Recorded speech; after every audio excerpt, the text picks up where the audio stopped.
This is the Hidden Killers podcast with Tony Brueski. Featuring author, psychologist, and daily contributor, Shavaun Scott. Are they trying to persuade people to look another direction other than at them with this right now?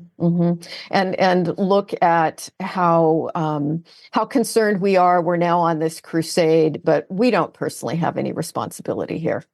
Yeah. I mean, and to go on the crusade already, too. I mean, time and place for things. This is just bizarre that we're going to, and he talks about it here in this next clip. Let's take Crime Stoppers of Houston have offered to help us go to the Texas state legislature and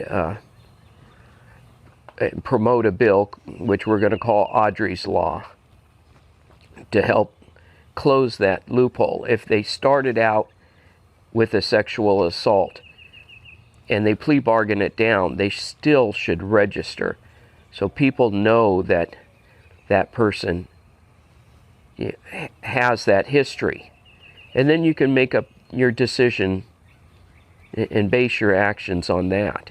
We just didn't have the tools. And to do background checks on everybody, they're extremely expensive.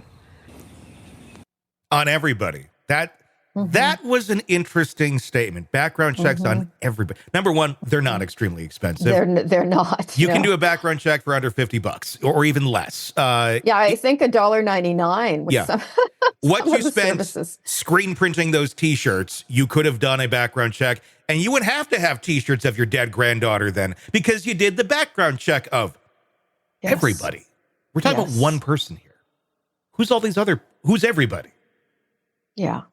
It's truly distorted thinking, a weird presentation. The T-shirts are weird.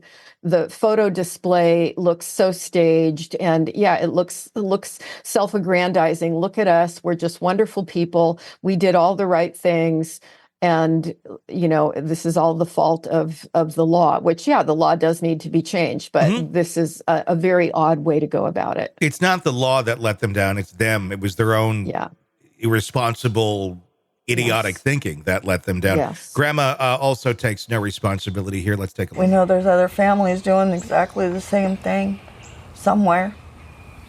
And I don't want them to have to go through this. There's other families that are giving in nature. How do they know? I don't want to see this happen again. Not to anyone at all, ever. And you said you feel some of the blame, but the blame isn't solely on this family? No. I don't feel like it is. I felt like I was doing the Christian thing. I felt like I checked a registry that failed me. It didn't just fail me, it failed previous victims. If we don't have the tools necessary, how are we supposed to make decisions? Good decisions. Good ones. I thought I did. So she thinks she's making a good decision by letting the Nazi hang out in the camper, which, by the way, is not like way back on the property. It's right there. If you're watching the video, it's right next to the house. It's not far as to where they had the pedophile and murderer living. And he's all about, sometimes people get caught up in the heat of the moment.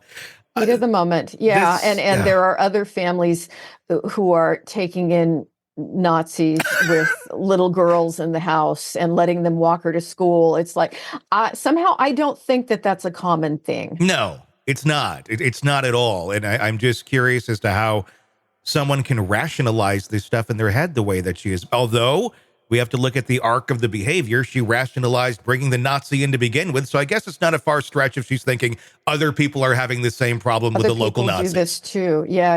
And again, it goes back to a very strange interpretation of faith and what faith is supposed to look like. It doesn't mean you sacrifice your children. Why do you think Dad's not in this? He lives with them as well. There are images of him and Don Stephen McDougal. He's the one who is being charged with this crime. Hanging out together. Looked like there was one where they were at a game of some sort and smiling and laughing and living it up. we're not seeing Dad anywhere. We're not seeing him talk. We're not seeing anything about him whatsoever. Yet these two are going on a media parade. What's going on there? Dad may not present as well as these folks do, and we can't say that these folks present very well. And so it may just be that he's been advised, stay off camera, don't do interviews. It's not going to look good if you do. But somehow these two thought it was a good idea. Yeah. Oh. These two like the spotlight. Yeah, it's another perplexing one, and something that was so preventable with just an ounce of common sense. And clearly, this is a family that does not operate with any of that.